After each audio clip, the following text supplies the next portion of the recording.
Sur le Grand Raid 2019, le drapeau corse a flotté sur le trail de Bourbon, remporté à la mi-journée par Lambert Santelli. Il a explosé le chrono et le premier réunionnais, Guy-Noël Lebon, est arrivé en deuxième position. Et dans les sentiers, ils sont encore nombreux ce soir, tous ces courageux que nos équipes ont rencontrés.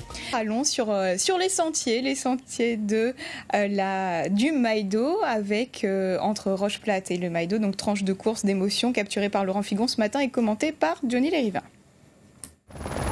Sur les rampes du Maïdo ce matin, ces gros embouteillages de raideurs. Nous sommes juste avant le poste de Tête Dure qui pour beaucoup marque la fin d'un calvaire et de la très dure ascension jusqu'ici, kilomètre 112. La nuit était dure, mais ça va maintenant, le jour il est clair, nouvelle sensation de jambes. C'est une nouvelle journée donc on va continuer jusqu'à l'arrivée. Sortir de Mafate pour atteindre le Maïdo, une bonne partie du plus dur est fait pour les plus optimistes. C'est le cas pour Mélanie du Pas-de-Calais, fière et soulagée d'être arrivée au sommet. Je suis contente, j'ai réussi à faire le Maïdo. Ouais. Donc j'ai un peu mal aux pieds pour la descente, là c'est 12 km de descente, ça va faire mal. Mais je pense que ça va aller, je vais finir. En revanche, énième grand raid très douloureux pour Jackie Murat. La première fois qu'il court avec les douleurs. C'est bon de savoir comment c'est la souffrance, tout ça. Mais il faut avoir le moral. Hein. Oui. Avoir le moral pour tenir la distance et encaisser les écueils du parcours jusqu'à ce poste, là où on prend le temps du repos, du petit café ou de la soupe pour se redonner des forces. C'est important d'être bien éveillé parce que ça va taper sur les jambes. Au début, ça tourne beaucoup et puis on a une grosse journée qui nous attend. Hein. Le souffle est bon, mais j'ai des problèmes de digestion depuis assez tôt dans la course. Donc c'est pas très agréable. Mais il faut repartir et descendre vers la possession. Plus bas, à Roche-Plate dans Mafate, les raideurs arrivent à la peine. La nuit a été compliquée et les organismes ont beaucoup souffert. C'est très très dur. Là, on arrive, en plus on va attaquer le Maïdo et avec la chaleur, ça risque d'être assez pénible. C'est vrai, c'est dur, mais il faut gérer. Hein. Il faut gérer, il faut s'entraîner, il faut se préparer. Rien n'est facile dans la vie, donc essayer de voir jusqu'où on peut y aller. À Roche-Plate, Daniel sera le dernier à être enregistré. Il est 11h, le poste ferme. C'est dur pour les retardataires, qui plus est. Ils vont quand même devoir grimper vers le Maïdo pour rentrer chez eux.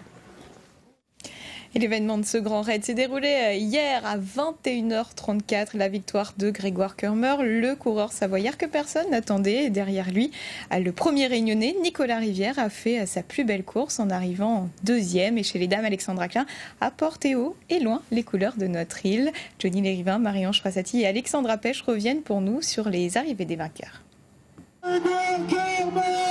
Grégoire Kermer a choisi le Grand Raid de la Réunion pour réussir la plus grande victoire de sa jeune carrière. Un peu comme Benoît Girondel qui succède au palmarès. Je suis content, je m'attendais pas à ça. Enfin, je m'attendais pas du tout à ça. J'ai vu que ça se passait bien, du coup j'ai continué dans ma bulle et ça a payé. Kermer désormais géant du Grand Raid. Il a gagné ce truc de malade. C'est un malade. C'est un malade, il est trop fort, il est trop bon en plus. Il est trop humble. C'est trop fort.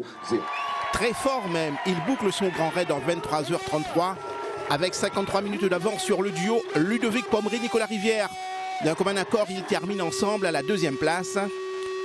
Une performance extraordinaire pour le coureur de l'Étang Salé qui fait monter la Réunion sur le podium 6 ans après Thévenet. Je suis hyper content, j'ai terminé avec un super gars, un athlète de très grande classe et franchement je ne connaissais pas avant et on s'est régalé quoi.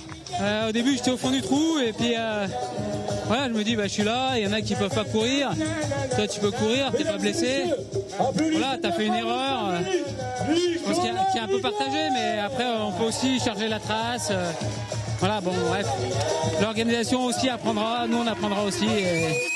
Énorme aussi, David Hoss qui boucle son premier Grand Raid à la 6e place avec beaucoup de mérite. Bravo David, viens nous voir. C'est vrai que sur la fin de course j'ai manqué un peu de jus, mais en tout cas, félicitations aux gars devant, à Grégoire qui remporte la course, à Nico qui a fait une course incroyable, Ludo, Maxime, tous les gars, c'était top.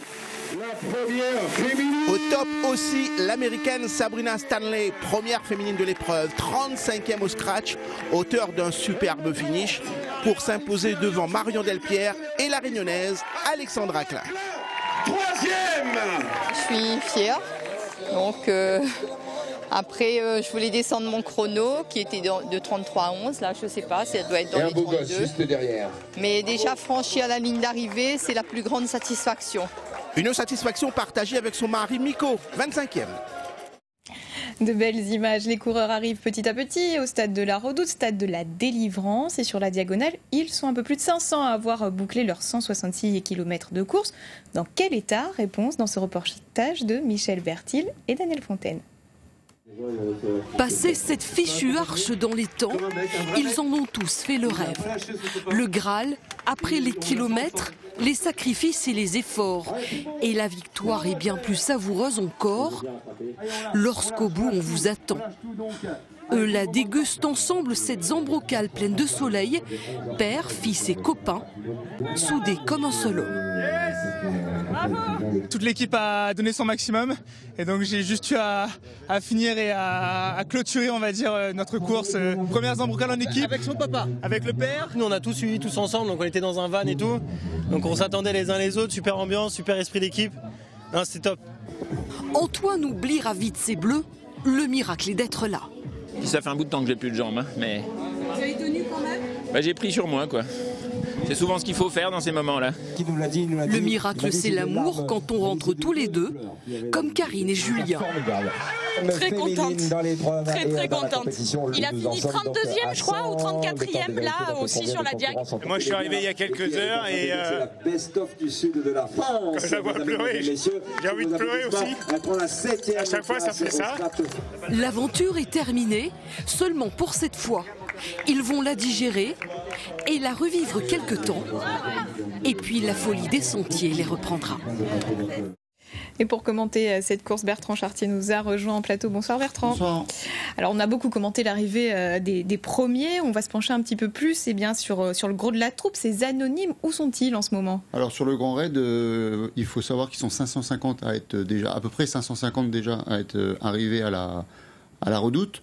Il y a à peu près un taux d'abandon pour l'instant de 25%. Le taux qui devrait augmenter parce qu'on le sait très bien, ce qui est le plus difficile, c'est la troisième nuit. Pour ceux qui sont encore sur le parcours, ils vont passer une troisième nuit dehors, donc ça va être extrêmement compliqué. Les organismes vont être extrêmement fatigués.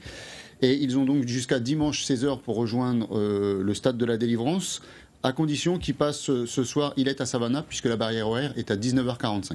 19h45 pour ne pas être disqualifié. Comment on se sent à ce stade de la course? Voilà, il reste encore une nuit et quasiment une journée pour certains à passer dans les sentiers. On se sent extrêmement fatigué. Maintenant, poussé, il faut gérer les temps forts et les temps faibles. On est souvent poussé par les assistances, par l'ensemble du public. Donc ça va être compliqué. Une nuit, c'est toujours extrêmement dur, surtout quand il y en a déjà eu deux passés, pardon.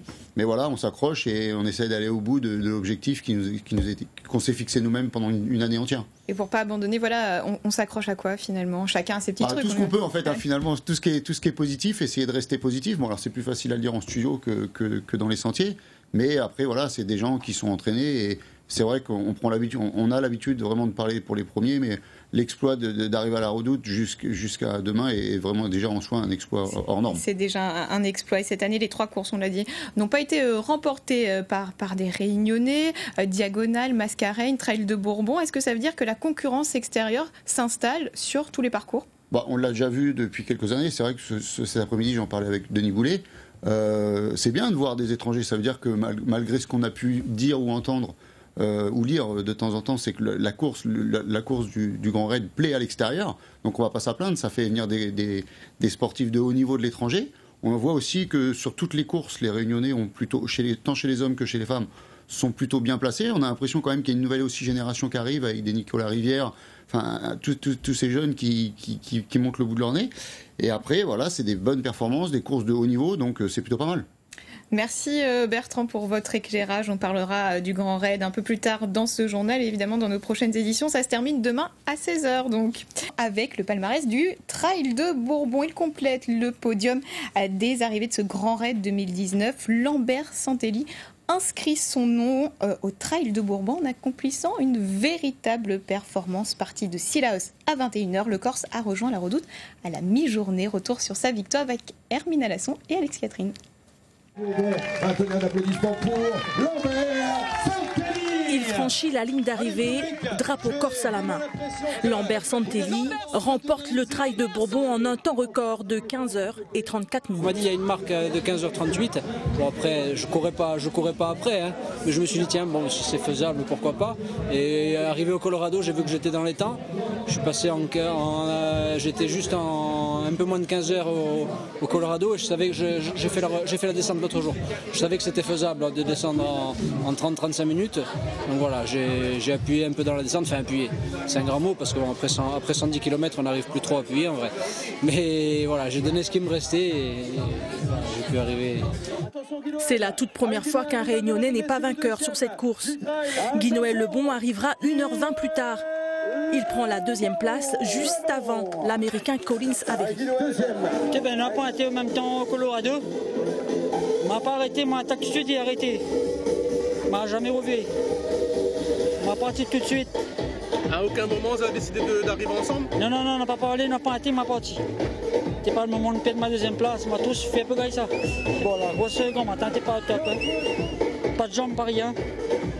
Jusqu'à Roche-Plate. Après Roche-Plate, c'est des minutes à petit, c'est mieux. On a fini. Collins Avery remportera donc la troisième place en un temps de 17h13. Elle arrive en excellente forme et explose les records. Anne Champagne est la première féminine. Elle s'impose sur un parcours très inhabituel au Québec. Mesdames, mesdemoiselles, messieurs, vainqueurs du trail. J'ai su quand même bien gérer par rapport à notre environnement au Québec. Je me suis vraiment entraînée en conséquence, vraiment aller chercher des sentiers sur la technique. Puis là, ça donnait quand même un bon résultat. Là. De position et de temps, là, je suis vraiment contente de mon temps. En tant que tel, j'avais comme, je visais dans le 21h, mais là... La Canadienne mettra 17h34 à parcourir les 111 km. Elle finit 6e au scratch. Avant de refermer ce journal, je vous en rappelle l'une des informations principales. Les vainqueurs des 4 courses du Grand Raid sont arrivés à la Redoute. Et c'est un Corse, Lambert Santelli, qui a gagné le Trail de Bourbon. Mais ce soir, les coureurs sont encore nombreux dans les sentiers. Ils ont jusqu'à 16h demain pour rallier la Redoute.